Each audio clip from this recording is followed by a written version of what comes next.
आप पौधे लगा रहे हैं ये जी, जो परंपरा अब तक का चुनावी मैदान में देखा जाता रहा, उस परंपरा को तोड़ना है। और हमारे लिए हार और जीत मायने नहीं रखता है। हमारे लिए जिस संघर्ष की राह पे हम लोग निकले हैं, उस संघर्ष की राह को और मजबूत करना है।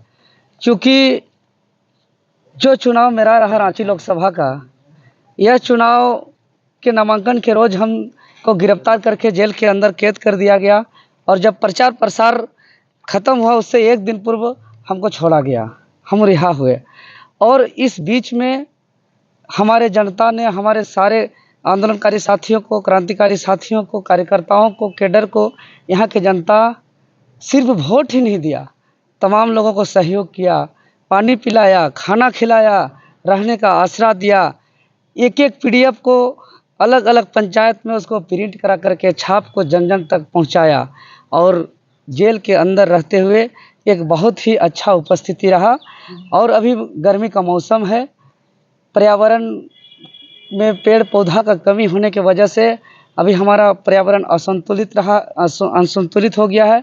और आज पर्यावरण दिवस है, इसलिए पर्यावरण दिवस के अवसर पर जो हम मतगणना के बाद जो घोषणा किए थे प्रेस के माध्यम से, मीडिया के माध्यम से, कि मेरा जितना वोट आया है जिस विधानसभा से, उस विधानसभा पर उतना पेड़ लगा करके हम पर्यावरण को सुरक्षित करके अपना मानव जीवन को सुरक्षित करने का हम एक अभियान चलाएंगे।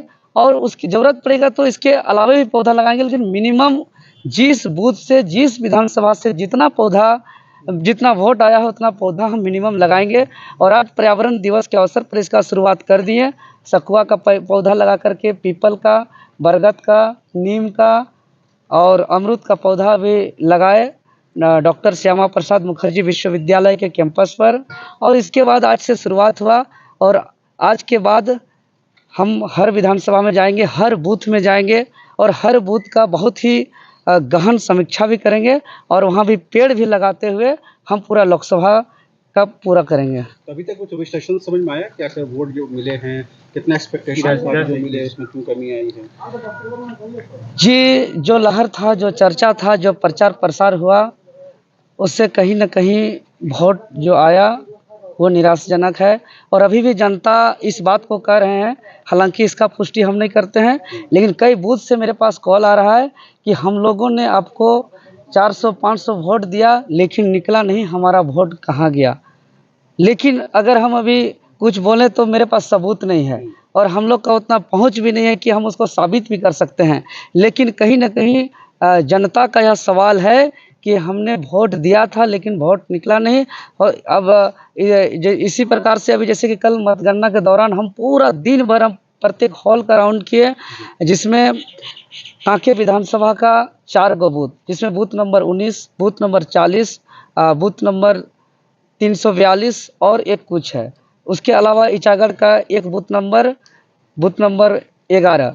ये विधानसभा का गिनती इसलिए नहीं हुआ क्योंकि इसमें 17C फॉर्म में जो कुल वोट था वो मैच नहीं हुआ।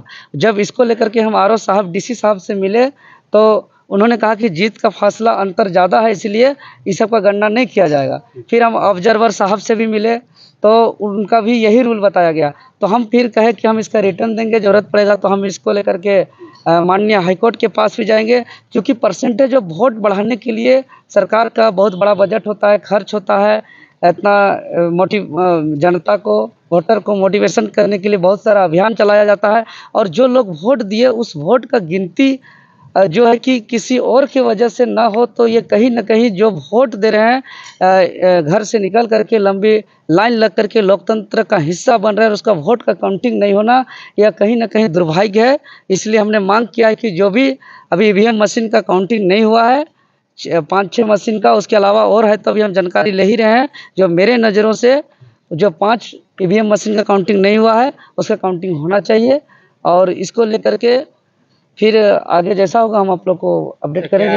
ये प्रैक्टिस मुकाबला था आप लोगों का विधानसभा चुनाव में, पूरे तरीके से आप लोग मुखरता से उतरेंगे क्योंकि फिर पार्टी का सिंबल भी मिलेगा? जी बिल्कुल, हम लोग एक युवा हैं, और युवा या तो जीतता है या तो सीखता है। हम लोग ने बहुत कुछ सीखा, बहुत कुछ जाना, बहुत कुछ समझा, और जितना सीखे हैं, जितना समझे हैं, अब हमको महसूस होने लगा कि झारखंडियों को एकजुट करने के लिए पर्याप्त है।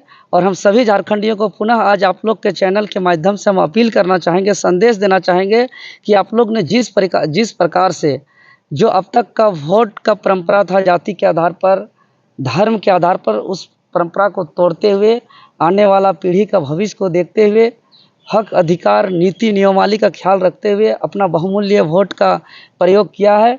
अभी और समस्त झारखंडी आदिवासी मूलवासी चट्टानी एकता का परिचय दें और जिस दिन सभी झारखंडी आदिवासी मूलवासी एकजुट हो जाएंगे उस दिन झारखंडियों के हाथ में शासन आने से कोई नहीं रोक सकता है।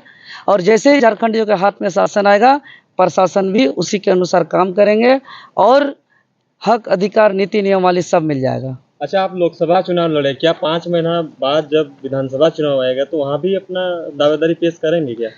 देखिए, चुनाव हारना, जीतना, लड़ना, उससे महत्वपूर्ण चीज़ है झारखंडियों को जागरूक करना, एकजुट करना।